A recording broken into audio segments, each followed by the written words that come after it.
Hello minasan! We're here at Tsukiji Market, Tokyo!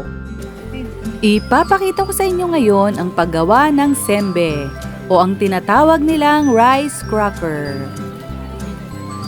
Dito may dalawa silang tinitindang senbei, ang taco senbei or octopus at ang ebi senbei or shrimp. Kadalasan ng ebi senbei ay gawa sa shrimp paste, potato starch with added flavorings. Ang basic senbei ay gawa sa flour, cooked rice, water, and oil. Pinahiran niya ng oil, nilagyan niya ng mixture at nilagyan ng fresh shrimp.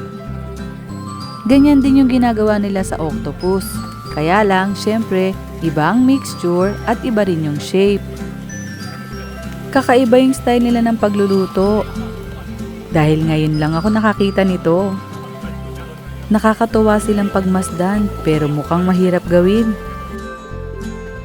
Ayan, patapos na siyang lutuin.